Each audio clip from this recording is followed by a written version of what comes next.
자, 이제 이론에 들어가 보죠.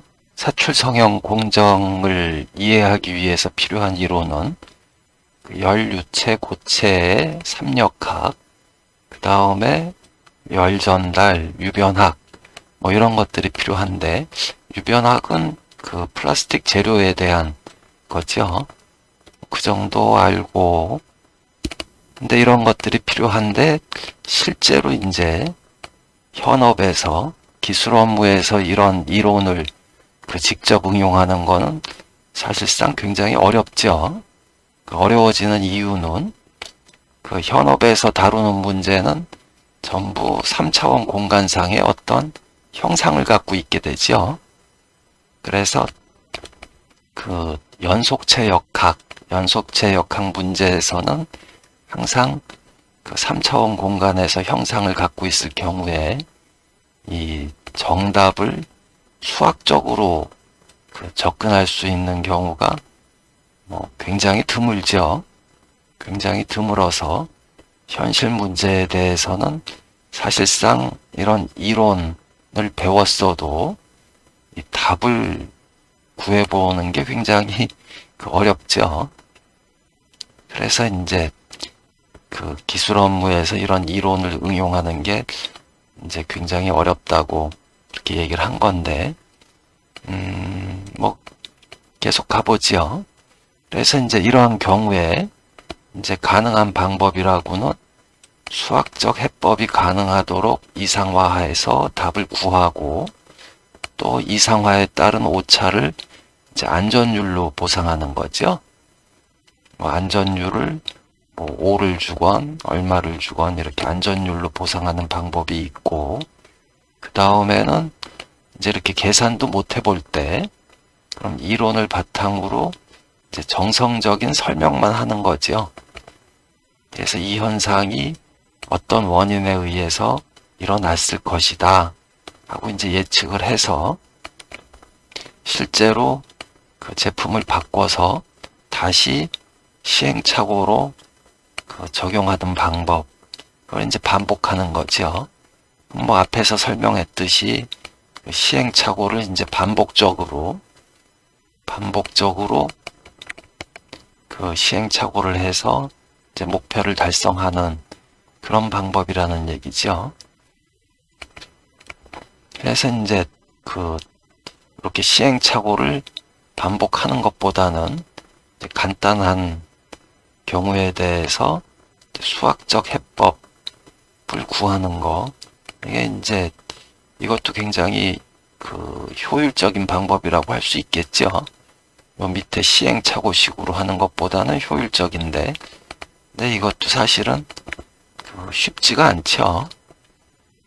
굉장히 이제 간단한 경우도 현업에서 이제 적용하려면은 굉장히 이제 어려움이 있는데, 그걸 한번 볼까요?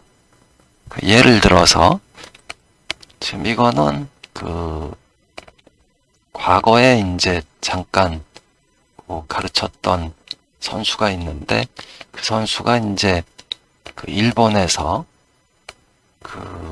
계산식에 관한 거를 작성해 달라고 받아서 여기에 대해서 이제 문의를 하길래 제가 대답을 해준 내용인데, 여기서 이제 이렇게 슬라이드라 그러죠. 이 슬라이드가 작동하는 각도가 19도로 이렇게 작동을 할 때 이 슬라이드를 이쪽 방향으로 이렇게 미는 하중을 스프링 하중하고 이제 슬라이드 무게하고 합쳐서 4.86으로 이렇게 정했는데, 그 경우에 요 경사핀, 요 핀이죠. 20파이 경사핀이 114.92mm일 때 얘가 이 수식에 있는 거 말고 변형이 얼마나 가는지 그거를 일본 측에서 요구한다고 계산하는 방법을 좀 알려달라 그래서 그때 이제 좀 답변을 해준 게 있는데, 우선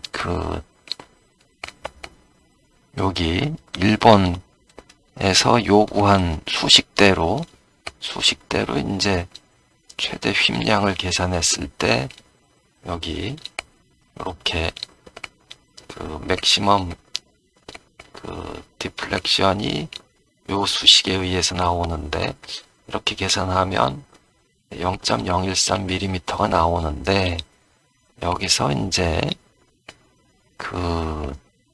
요게 틀렸죠. 이제 F를 구하는데 F 이퀄 W 코사인 알파라 그랬는데, 요거는 이제 굉장히 사실은 어렵죠. 그냥 쉽게 파악하기가 어려운데, 그래서 이제 이런 문제를 풀 때는 우리가 정력학에서 배우는 그 프리바디 다이아그램을 그려서 하면은 조금 더 확실하게 접근할 수 있는데, 그 프리바디 다이아그램도 잘 그리기가 굉장히 힘들죠, 사실. 근데 뭐 여기 한번 해볼까요? 한번 해보면, 우선 좀 간단하게 해주기 위해서 여기서 도형을 여기서 이렇게 직각삼각형을 하나 그려서 좀 요 그림하고 비슷하게 하기 위해서 이렇게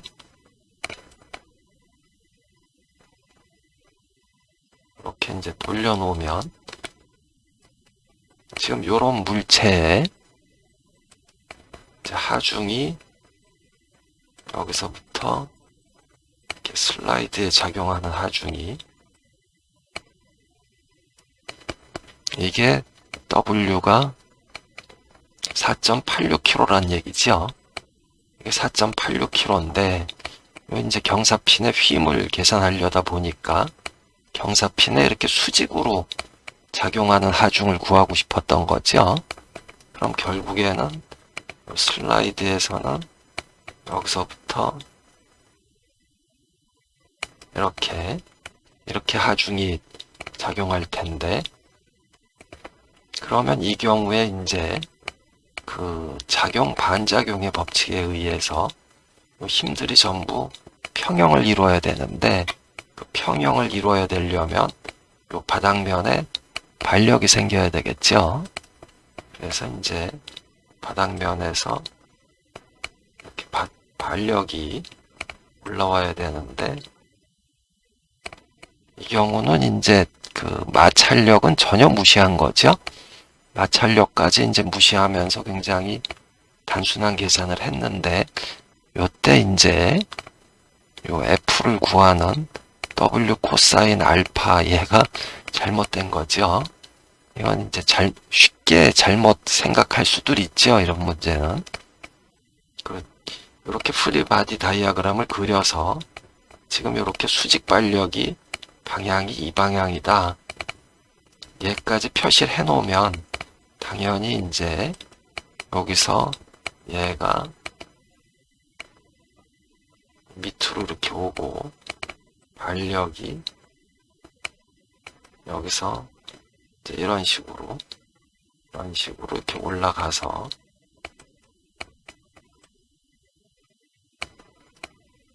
얘하고 이제 수직으로 되게끔, 그래서 요 각도가 이제 여기서 알파지요. 그래서 알파 29도. 그래서 요 W를 갖고 이 F를 구하려면 그 W 코사인 알파가 아니고 코사인 알파분의 W가 돼야지 F가 나오는 거죠, 사실. 근데 이제 이렇게 됐을 때 이런 문제가 굉장히 헷갈리죠. 헷갈리고 이제 어려우니까. 그래서 아마 이런 실수를 한 것 같은데, 그래서 이제 그 그림이 이제 이렇게 돼야 맞는데 틀린 것 같다고 해주고, 뭐 이렇게 이제 다시 정리해주고, 이제 일본에 꼭 문의해서 이제 확인하라 그랬는데, 이게 사실은 이제 일본은 그래도 이렇게 하려고 노력을 하지요. 이렇게 하려고 이제 참 많이 노력을 하는 것 같은데, 그래서 이제 물론 이렇게 지금처럼 틀리고 이런 문제도 많지만, 이렇게 이런 문제 틀리고 이렇게 하면서 점점 나중에 완벽해지는 거죠. 근데 이제 이렇게 틀리는 게 창피할까봐 아예 이제 학교에서 배운 거하고 담 쌓고 그냥 가면 발전을 못 하는 거죠. 그래서 뭐 한켠으로는 그래도 일본에서는 이런 것도 이제 자꾸 하려고 시도를 하는구나, 뭐 이런 생각이 드니까 조금 부럽기도 하더라고요. 그래서 사실은 이 문제는 이 정도로 간단하게 풀리는 문제는 아니고, 여기서 이제 사실 여기서 이제 힘이 이 방향으로 작용하는 게 아니죠. 이렇게 마찰력이 있을 테니까 이 방향으로 이렇게 작용하는 거고, 여기서도 이 방향으로 이렇게 작용하는 게 아니고, 여기서도 이제 조금 비스듬하게 이 방향으로 이렇게 작용하게 되는데, 이럴 경우에는 이제 마찰 계수까지 전부 고려를 해야죠. 그래서 이제 이렇게 계산을 하려면 여기 이거는 만들어 놓은 건데, 저 똑같이 경사핀 각도 10도, 작동 방향 각도를 19도, 그 다음에 여기서 경사핀 길이 114.92, 4.86, 그래서 경사핀 길이 114.92, 다음에 직경을 4.86, 직경이 20, 슬라이드 질량을 4.86, 그러고 이제 마찰 계수가 0이면은 경사핀 정하중이 5.5567이 나와야죠. 마찰 계수가 이제 0일 때. 지금 이제 요 일본에서 만든 요 수식 자체는 마찰 계수를 고려를 안 했으니까, 그러면 5.567이 나와야 되는데 여기서는 이제 오히려 적게 나왔죠. 4.251이 나왔는데 거꾸로 이제 이렇게 해야지 5.5567이 나오는 거죠. 그래서 이제 이렇게 5.5567이 나와야 되고, 그 다음에 이제 여기 이제 한번 보면 여기서 이제 충격 하중의 안전율을 15를 봤다고 이렇게 써놨죠. 이것도 참 이제 열심히 생각해서 충격 하중 안전율까지 고려해 보려고 이제 노력을 한 건데, 충격 하중 안전율은 사실은 이렇게까지 크지는 않죠. 이렇게까지 크진 않고, 오히려 이제 여기서 보면 이 금형이 닫히는 속도가 이제 150mm/s를 잡아놨는데, 이렇게 되면은 어느 정도 속도냐 하면 이제 150이 분당 얼마 가는지 한번 계산을 해보면 분당 9000mm니까 NC 공작 기계의 급속 이송 속도하고 거의 이제 비슷한 수준으로 이동을 하는 거죠. 이게 이제 무거운 기계가 운동할 수 있는 거의 최고 속도라고 보여져 갖고, 여기에 이제 지금 디폴트 값을 150으로 이렇게 넣어놨는데, 이렇게 150으로 넣어놨을 때 이제 정하중에 비해서 동하중 작용하는 게 보상 계수가 한 3.4 정도 나오는 거죠. 그래서 이제 요 정도 나오기 때문에 여기서 이제 안전율을 15까지 봤다는 거는 이제 굉장히 과하게 과하게 본 거고, 근데 이제 이거를 과하게 볼 수밖에 없었던 게, 여기서 보면 여기 이제 마찰계수를 이제 0.4를 집어넣어 주면, 그러면 이제 요 5.5567에서 정하중이 약 3배가 됐죠?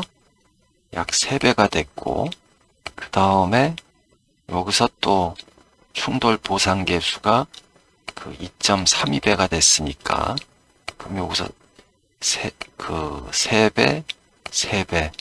그러면 뭐 거의 9배 정도가 될 거고, 그 다음에 이제 아까 보면 여기서 요 F 계산할 때 이제 틀린 거, 이런 것까지 고려하면 뭐 안전율 15, 이게 이제 터무니없지는 않죠. 이제 뭐 아마 고민을 굉장히 많이 했던 것 같은데, 이렇게라도 사실은 자꾸 고민을 해서 체계를 잡아 나가야죠.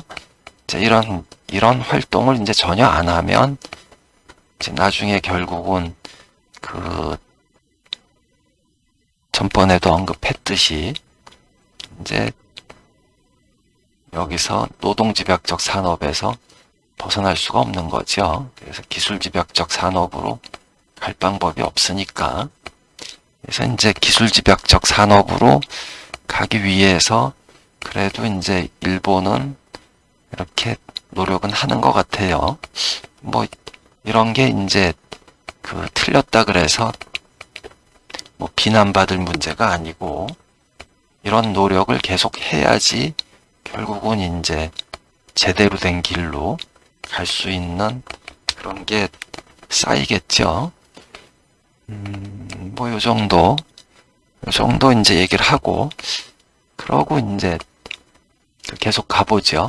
그래서 이제 봤듯이 이렇게 수학적 해법이 가능하도록 이상화할 때도 굉장히 어렵죠, 사실.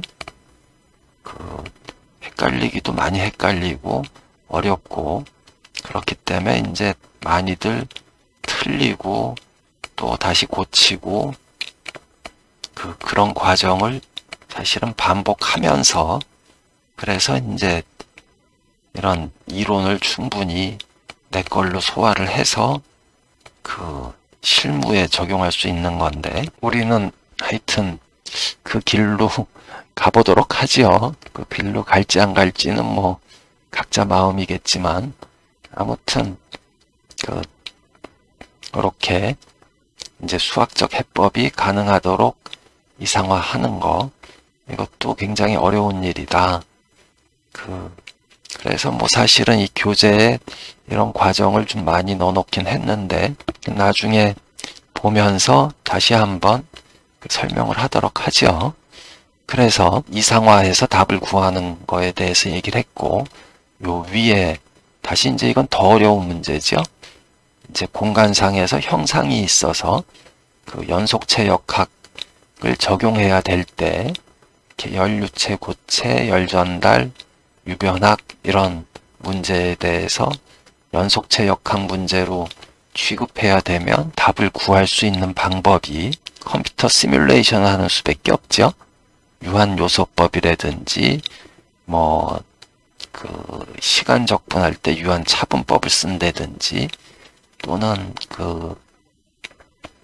유체역학 해석하면서 유한 최적법을 쓴다든지, 이런 방법을 적용할 수밖에 없죠. 그래서 이제 결국은 우리가 컴퓨터 시뮬레이션을 할 수 있는 툴들을 쓰게 되는데, 근데 여기서 이제 우리가 한 가지 주의할 게 뭐냐 하면, 초기에 이제 해석 소프트웨어는 사실은 굉장히 고급 기술 인력들만 운영할 수 있을 정도로 어려웠죠. 그러니까 이 이론이 빠삭해야지 이제 쓸 수 있게끔 그렇게 이제 어려웠는데, 이제 90년대 중반 이후에 데스크탑 CAE라는 개념이 나오면서 현재는 이제 이런 해석 소프트웨어도 조작하는 거는 누구나 이제 쉽게 할 수 있죠. 그래서 뭐 경우에 따라서 뭐 한 일주일만 배워도 누구나 그 해석 소프트웨어는 돌리고 답도 구해보고 뭐 이런 수준으로 그 소프트웨어들이 쉽게 사용할 수 있는 소프트웨어들이 많이 나왔는데, 근데 이제 중요한 거는 뭐 앞에서도 얘기를 한 것 같은데, 이런 소프트웨어를 이제 효율적으로 활용하는 게 중요한 거죠. 이 소프트웨어에서 이제 답이 나왔다 그래서 그게 뭘 해결해 주는 건 전혀 없죠.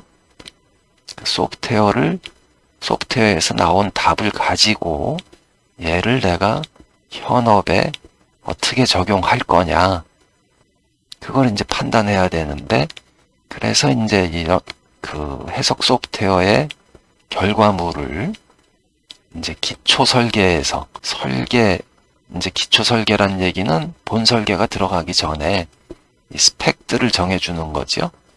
이 스펙을 이제 잘 정해줘야 본 설계가 이제 올바로 될 수 있는 거고, 그 다음에 이렇게 정한 스펙대로 설계를 맞춰서 이제 전부 제품을 개발을 했을 때, 그때 이제 또 문제점이 나오면 그 문제를 해결할 수 있는, 그러니까 이런 식으로 이 소프트웨어를 단순히 이제 조작하는 게 아니고 이제 현업에 대해서 충분히 이해하고, 그 다음에 관련된 이론에 대한 지식이 있어야지요. 그래야지 사실은 이렇게 기초 설계 부분하고 나중에 문제 해결하는데 이런 소프트웨어를 도구로서 운영이 가능한 거죠. 이게 잘못 판단하면 이 소프트웨어를 배우면 이런 것들이 다 저절로 해결되는 걸로 이제 알고 있는 경향들이 있는데, 이런 문제는 소프트웨어가 절대로 해결해 주지 못하지요. 몰드플로우 같은 거는 그래도 이런 문제에 대해서 그 답을 많이 주려고 여러 가지 그 매뉴얼 같은 것도 자세하게 해놨지만, 그 매뉴얼은 지극히 이제 제한적이지요. 그래서 현업에서 이렇게 적용할 정도로 디테일하게는 만들 수가 없죠. 매뉴얼 자체를 아무리 잘 만들어도 현업에 있는 그 케이스 스터디를 전부 그 소프트웨어로 어떻게 적용할지에 대해서까지 다 만들 수가 없기 때문에 아주 기본적인 것만 나와 있어서 요 단지 소프트웨어 활용법만 갖고는 현업에서 생기는 문제점이라든지 현업에서 이제 중요한 역할을 하는 이런 기초 설계 문제라든지 이런 그 목적을 이룰 수가 없는 거죠. 뭐 이제 좀 말이 좀 길어진 것 같은데, 자, 여기서 이제 조금 쉬었다가 이제 관련 이론에 한번 들어가 보도록 하죠.